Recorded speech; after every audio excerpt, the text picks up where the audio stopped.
What would happen if Vince Masca, the comic relief that everyone thought was harmless, really knew the truth about Dexter Morgan all the time? What would happen if I knew that Dexter was not only a blood expert, but the infamous Bey Harber Butcher? It sounds incredible, right? But at the end of this video, you will see the evidence that suggests that Masca knew much more than he once let. And you may be asking, how much did Masca know? Vince Masca, Miami Metro's comic relief, always appeared as someone who did not take life or his work too seriously. His inappropriate jokes and professional limit behavior made it easy to rule it as harmless, only the laboratory clown that lightened the mood. But Masca was not just a joker. Under humor was one of Miami's most acute forensic minds. It could identify the origin of a blood splash with disconcerting precision and spot patterns that others would completely miss. So, here is the question. Could anyone with that level of experience overlook Dexter's double life signs? Or was it too intelligent to speak? Masca was not just a spectator in Dexter's work, he was directly involved. He analyzes the evidence of all the main scenes of the crime, worked together with Dexter during the investigation of the Bey Harber Butcher, and had forensic knowledge to notice inconsistencies. Think about it. Each meticulous cut, each perfect cleaning, everything happened under the Masca microscope. The real mystery is not if Masca could have discovered it. That is why he chose not to say anything if he did. Was it fear, loyalty, or something completely different? What do you think? Could Masca have gathered the truth but saved in silence for reasons that we have not yet discovered? Think of the first season, when Dexter's strange habits began to emerge for the first time. Vince Masca, in his typical irreverent style, called a blood fetishist. On the surface, he felt like another of Masca's inappropriate jokes, of the type that everyone was used to brushing. But what if it wasn't just a joke? For someone with Masca's experience in the analysis of blood patterns, could that comment have been based on something that he observed in silence but did not approach completely? Masca was not any forensic analyst. It was one of Miami Metro's most acute minds, a man who lived and breathed the science of blood patterns. I could detect the smallest inconsistency in a splatter and interpret the story he told. Surely someone like Masca could recognize when a fascination with blood crossed the professional to obsessive line. Did you see something darker in Dexter? Something that others lost? Dexter's ability to solve cases must have lifted some eyebrows. Again and again, he connected points that nobody else realized. Masca, who was there for each advance, had to ask, was Dexter just a genius, or was there something else that drove his ideas? A hidden knowledge, maybe? Consider Bey Harber Butcher's investigation. Masca himself analyzed the bags taken from the ocean and even commented on the surgical precision of the dismemberment. Here is the turn. That same precision reflected the meticulous nature of Dexter in his work as a blood analyst. Masca noticed this parallel. If he did, why didn't he speak? Then there is the moment of Dexter's advances. Every time the department reached a dead end, Dexter always seemed to provide the answer. For someone as an observer as Masca, how could I not have questioned this pattern? Could it be that Masca realized but chose to ignore it because confronting the truth would have been too dangerous or too harmful? What about your interactions? Masca was not just a scientist, he was an observer of people. He had a special ability to read the room, even when he didn't say it out loud. Imagine this. After particularly horrifying murders when others were visibly shaken, Dexter remained calm, very quiet. Masca had to have collected this. Could I have recognized the separate behavior of Dexter as a warning signal, even if you never acted on it? But here is the real question. If Masca saw all these signs, why didn't he act? Was it because he admired Dexter's ability? Was he afraid of what to expose Dexter would cost him? Or was it simply easier to laugh and ignore the evidence to face a truth that could destroy everything? So what do you think? Could Vince Masca have been foreign? Or did he know more than he left, hiding his suspicions behind a mood wall? Maybe the joke was never in Dexter. It was the way to protect himself from Masca. Let's take a moment to think of Vince Masca not as the comic relief of Miami Metro, but as a person. Behind raw jokes and an exaggerated personality, there was a deeply insecure man. Masca's humor was not just a peculiarity, it was his armor. In a workplace full of figures such as Dexter Morgan and Angel Batista, who exuded confidence and heroism, Masca often felt that he did not belong. I wanted you to like, accept, and respect. But here is the question. How far would it go to protect the fragile place he had carved for himself? Now imagine this. What would happen if Masca had the slightest suspicion that his colleague, Dexter Morgan, was hiding something much darker? Confronting that the truth would not only risk his reputation, but he could have destroyed his whole life. Think about it. What would I do if I suspected someone who worked closely, someone who was trusted, to be a serial murderer? Would it run the risk of exposing them? Or would many people in uncomfortable situations find ways to rationalize and look the other way? Fear is a powerful motivator, and in the case of Masca, it may have been a survival instinct. Dexter was not only intelligent, it was methodical, calculated, and above all, lethal. If Masca faced him, even indirectly, what guarantee was there that he would not become Dexter's next goal? After all, the Dexter Code protected the innocent, but it did not protect those who threatened his secret. Masca could have realized that staying silent was not just the easiest choice, it was the safest. But this is where it becomes more complicated. Fear and preservation may have been part of this, but they were not the whole story. Think of the world where Masca worked. Every day, he was face to face with the worst of humanity: men, rapists, predators who somehow slipped the cracks of justice. And then, I was Dexter, silently taking those same monsters from the board. Could it be that Masca, deep down, agreed with Dexter's actions? Maybe he saw Dexter as a necessary evil, someone doing the job that no one could or would do. And let's not forget how Masca managed with the darkness that surrounds him. He often joked about the horrible nature of his work, causing the situations that most people would find unbearable. But was it just humor? Or was it a way to rationalize the suspicions that I could have had about Dexter? Humor has always been a way for people to deal with uncomfortable truths. Perhaps Masca jokes were not only deviations, but were their way of processing what I did not want to admit completely. Here is another layer: Masca's need for belonging. It wasn't just insecurity, he longed for the connection. And in a workplace where relationships often felt transactional or superficial, their friendship with Dexter could have meant more for him than he left. Could it have been for that reason that he was silent?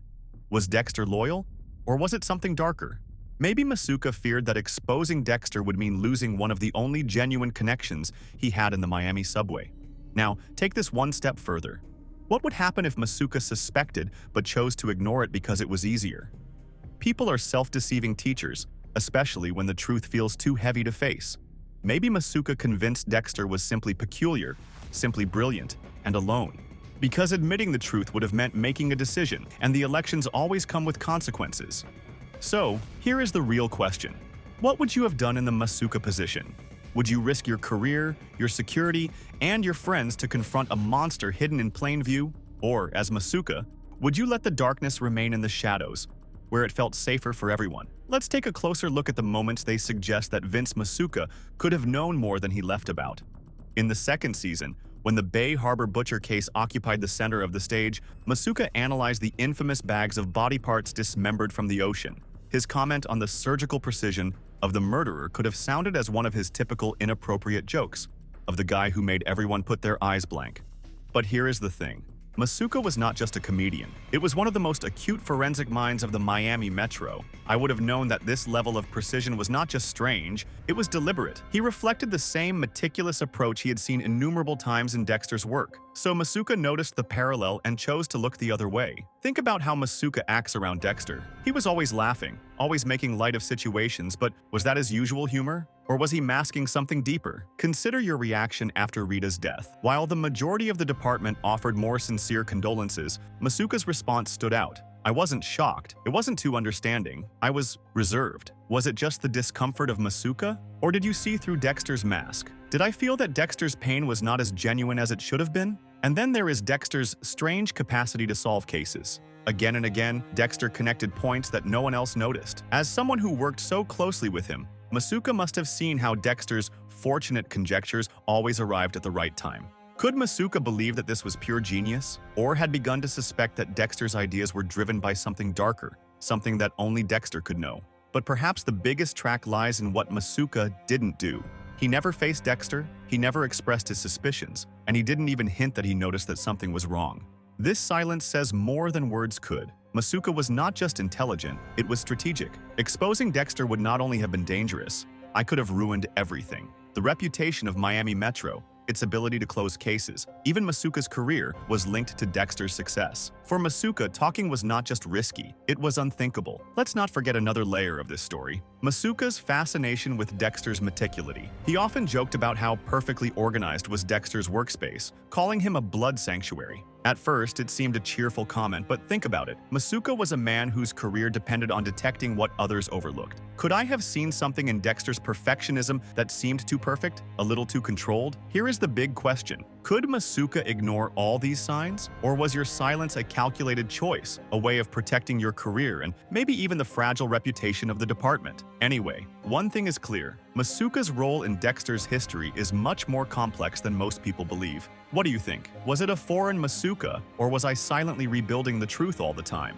And if he knew, did his greatest survival strategy remain silent? So, where does this leave us? Vince Masca was a man who saw everything but said nothing. I had experience, access, and intelligence to connect the points, but I did not. Was it fear, loyalty, or something deeper? Consider your position for a moment. Masca was not just another laboratory technology. He was a man who built his career in precision and observation, someone who prospered to catch the details that others ignored. For someone like Masca, haven't perfectly timed advances, obsessive organization, and disconcerting behavior that was exhibited during chaos notice? These were not traits of an ordinary colleague. They were warning signs. Did Masca notice them, but chose to ignore them? Now, we turn the perspective. Imagine being in Masca's shoes. Dexter was not just a co-worker. He was someone Masca saw and worked with every day. He probably considered him a friend, even if Dexter maintained his relationships along his arm. Would you risk becoming someone like that, knowing that I could cost you not only your career but possibly your life? Because here is the chilling truth. The Dexter Code did not protect those who endangered their secret. And if Masca had faced him, could he have finished as another name at Dexter's table? But fear is not the only explanation. Masca may have rationalized his silence in other ways. Think of the world in which I lived. Every day, it analyzed the crimes of the worst monsters of Miami. Murderers, predators, people who slid over the cracks of justice.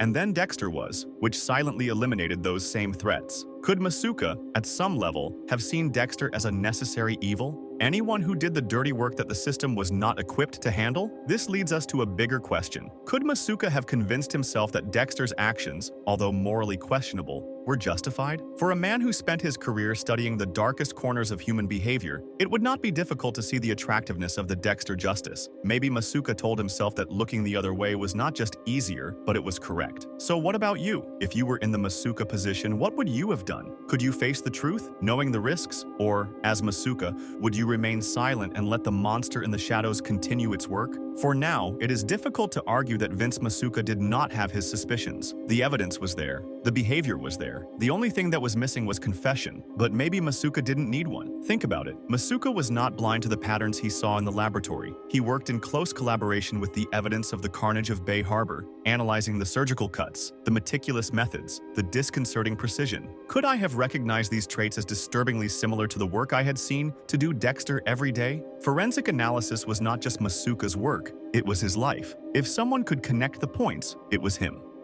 Maybe Masca did not need a concrete test because he already understood Dexter better than anyone in the Miami subway. Maybe he saw the darkness in Dexter and made a decision, not for ignorance, but for survival. Masca's silence was not just fear or loyalty, it was survival at all levels. Exposing Dexter would not only put Masca at risk but would destroy everything around him. The reputation of Miami Metro, its ability to close cases, even Masca's position in the department, everything depended on Dexter's success. Imagine the consequences. If Dexter was exposed, every case he touched would be focused on. The convictions could be annulled, the murderers could walk freely, and the integrity of the department would be in ruins. For Masca, maintaining Dexter's secret was not just the safest option, it was the smartest. And that's where it gets interesting. Masca's choice was not necessarily a weakness, it was calculated. He weighed the risks, the benefits, and the cost of speaking. Ultimately, he decided to remain silent. Could you blame it? Imagine being in your shoes. Would you take that risk, knowing what it could cost you? But Masca's silence was not purely selfish, she was pragmatic. He understood that some truths are better in the shadows. By remaining silent, he protected himself, his career, and perhaps even the fragile balance of justice in Miami. After all, Dexter not only killed, he killed the society of the monsters that he could not handle. So was the right choice? Was Masca complicit, or was he just being realistic? That is for you to decide. Here is the thing. Masca was not a hero, but he wasn't a villain either. He was a survivor. A man who saw the cracks on the facade, but who knew better than push too strong. Maybe that makes him the smartest person in the entire program. After all, knowing when to remain silent can be as powerful as speaking. What do you think? Was Masca rebuilding him silently, or are we giving him too much credit? Answer me in the comments. And if this video made you see Masca in a completely new light, do not forget to like and subscribe. See you in the next one.